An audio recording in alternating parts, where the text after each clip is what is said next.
Good morning. The birth of Samuel. 1 Samuel 1 through 20. There was a certain man of Ramathaim Zophim of the hill country of Ephraim, whose name was Elkanah, the son of Jeroham, son of Elihu, son of Tohu, son of Zuph, an Ephrathite. He had 2 wives. The name of one was Hannah, the name of the other Peninnah. And Peninnah had children, but Hannah had no children. Now this man used to go up year by year from his city to worship and to sacrifice to the Lord of hosts at Shiloh, where the 2 sons of Eli, Hophni and Phinehas, were priests of the Lord. And on the day when Elkanah sacrificed, he would give portions to Peninnah his wife, and to all her sons and daughters. But to Hannah he gave a double portion because he loved her. He loved her, though the Lord had closed her womb. And her rival used to provoke her grievously to irritate her because the Lord had closed her womb. So it went on year by year. As often as she went up to the house of the Lord, she used to provoke her. Therefore Hannah wept and would not eat. And Elkanah, her husband, said to her, "Hannah, why do you weep? And why do you not eat? And why is your heart sad? Am I not more to you than 10 sons?" Well, after they had eaten and drunk in Shiloh, Hannah rose. Now Eli the priest was sitting on a seat beside the doorpost of the temple of the Lord. And she, Hannah, was deeply distressed and prayed to the Lord and wept bitterly. And she vowed a vow and said, "O Lord of hosts, if you will indeed look on the affliction of your servant and remember me and not forget your servant, but will give to your servant a son, then I will give him to the Lord all the days of his life, and no razor shall touch his head." As she continued praying before the Lord, Eli observed her mouth. Hannah was speaking in her heart, only her lips moved, and her voice was not heard. Therefore Eli took her to be a drunken woman.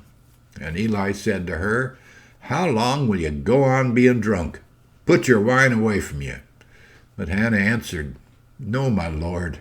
I am a woman troubled in spirit. I have drunk neither wine nor strong drink, but I have been pouring out my soul before the Lord. Don't regard your servant as a worthless woman, for all along I have been speaking out of my great anxiety and vexation." Then Eli answered, "Go in peace, and the God of Israel grant your petition that you have made to him." And she said, "Let your servant find favor in your eyes." Then the woman went her way and ate, and her face was no longer sad. Well, they rose early in the morning and worshipped before the Lord. Then they went back to their house at Ramah. And Elkanah knew Hannah his wife, and the Lord remembered her. And in due time Hannah conceived and bore a son. And she called his name Samuel, for she said, "I have asked for him from the Lord." 5 October 1884. Charles Spurgeon gave a sermon entitled "Thought Reading Extraordinary." He read Psalm 10:17 from the King James. "Lord, thou hast heard the desire of the humble. Thou wilt prepare their heart. Thou wilt cause thine ear to hear." Well, we've heard a good deal lately about thought reading, mind reading. Well, I give no opinion of that matter among men, but here is a wonderful instance of it with the Lord. "Thou hast heard the desire of the humble." This kind of desire reading is a prerogative of God alone. He knows our desires. He knows our desires even when we do not know them ourselves. It's quite impossible for the person sitting next to you to know your wishes. And it is quite as well, perhaps, that it is so. Certain it is that the servant of God, Eli himself, fresh from the shrine of the Most High, could not read Hannah's desire. Her lips were moving, and one would think if anything would be learned it might be from the moving of the lips, but Eli thought her drunk, and therefore chattering to herself, and so he rebuked her. Was it not a mercy for Hannah that God heard her humble desire and knew all about it? Beloved, the Lord is reading your thought now. My dear sister, you're groaning out of the very deeps has ascended to the heights. You would not like to tell your inward feelings. Perhaps your secret is too painful to be told. Never mind. God's ear is so quick that he can hear your desires. Wonderful art.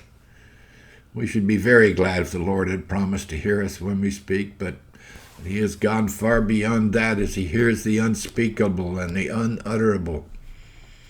Was there ever power and pity like this? So be comforted, you that are full of desires, with hearts ready to break, crying in your spirit. Oh, that the Lord would hear me. Oh, that he would give me peace. Oh, that the days of my mourning were ended. Oh, that I knew where I might find him, that I might come even to his seat. Oh, do not sink in despair. There is no reason for fear. Your case is among the most hopeful. For it's the way of the Lord to hear the desire of the humble. It's his way. He'll hear you. He'll hear you even if you can't speak. I have a very short hymn for you this morning. Very short. I know you'll appreciate that. Prayer heard in heaven. When God inclines the heart to pray, he hath an ear to hear. To him there's music in a groan and beauty in a tear. The humble suppliant cannot fail to have his wants supplied, since he for sinners intercedes, who once for sinners died. Thank you, Jesus. Benjamin Ben Dome, 1818. Well, God bless, brothers and sisters. I pray you have a wonderful day.